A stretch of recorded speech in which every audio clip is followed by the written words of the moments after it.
Yo, what is up, bros and broettes? Welcome back to the freaking vlog. I am here to give you guys an update on Regina, aka the Evil Queen. So with that being said, let's go ahead and jump in right into what we're going to be talking about today, what I've been doing, and why she is up on jack stands. With that said, why she's up on jack stand is because I had to pull the transmission out and reseal it. So I did the front seal, the rear seal, and the sandwich plate, which is actually that plate where the front bell housing and the rear part of the housing kind of bolt together against that metal plate in the middle. If y'all have taken out the transmission of a 240, you know what I'm talking about. With that said, I also had to take out the transmission and do, that oil pan, and also modify it a little bit more. It's good now. And while I was in there, I went ahead and replaced my transmission mount and my motor mounts. I bought them polyurethane from Amazon. They're like 74 bucks for the set. I don't know if you can see it down there. There it is. There's one of the engine mount and the trans mount. There's just kind of a block style. Right there. But yeah, so that's resealed and the oil pan is redone. But what we're going to be doing today for the rest of this video is finally installing the front sway bar. Been running it without it for a while now, and that was because it was stock one was interfering with the oil pan of the RB. So what I did was I ordered these brackets here. Don't mind this bolt that's in it, but I ordered these brackets. I don't remember the company right offhand. I think they're like Daft Industries or something like that. But I'll link them in the description below. They were actually not that cheap.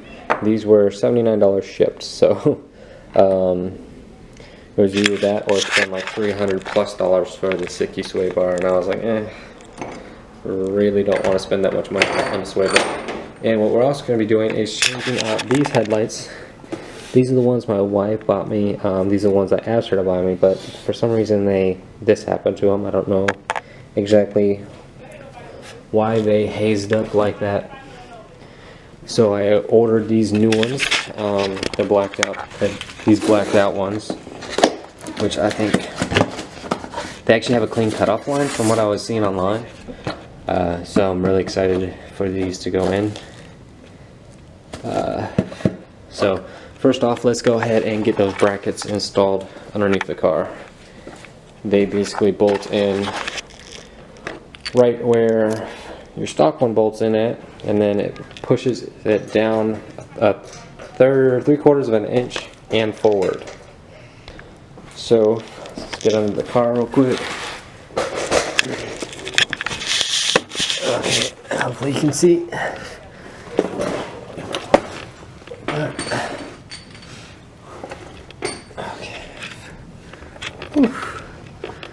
All right. So you got this. It's terrible lighting in here, but you got a bolt here and a nut here. That's where it's going to be bolted to, just like so. And then these are the new points where the thing bolts to. So let's get those bolted together.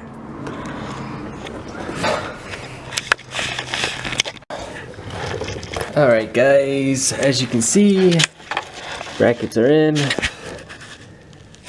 This is the mounting points forward, here and here.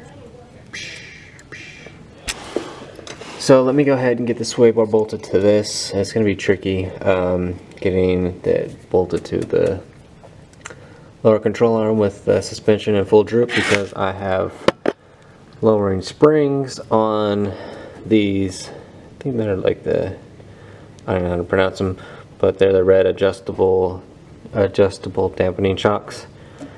that I got from my friend Kevin. So eventually I'll upgrade, maybe to a bag system, maybe to just coilovers to call it a day, but we'll see how it goes. So, oh, here's a better shot of the new polyurethane mounts. Anyways, let me get this sway bar in. Alright guys, I got it all bolted down with it at full droop. I have probably 1 finger's width worth of space here between the sway bar and the oil pan. So when the car actually goes down on suspension, this will actually come down some, and then we'll be good to go. Actually, the lowest part of the car is actually the oil pan and the downpipe over there.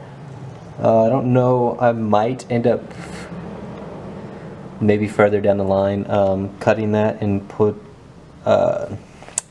cutting the downpipe so that I can bring it up, so that's kind of flush with the frame rails. But we'll see how that goes. Next up is to get these babies replaced. So let's go ahead and do that. It's easy. You got 4 bolts that hold the cover in, 1 on each side. Well, these are just screws, and then you got 4 screws that hold this chrome surround in. It's 2, 1 in each corner. Then that comes out, and then the light comes out, and then it's literally just unplug it, take it out, and plug the new one in, and then reverse of that. So let's go ahead and get those replaced by a snap of the fingers. And there they are, the new headlights. They look freaking awesome. Now there is an option so that these end ones, they come on with the headlights, but there's an option to have these blink amber or orange when you have these blinking, but I don't feel like wiring that in, so I think 1 blinker is more than enough than having multiple stuff blinking in different spots. But with that said, let's go ahead and get that one done, and then I'll be right back.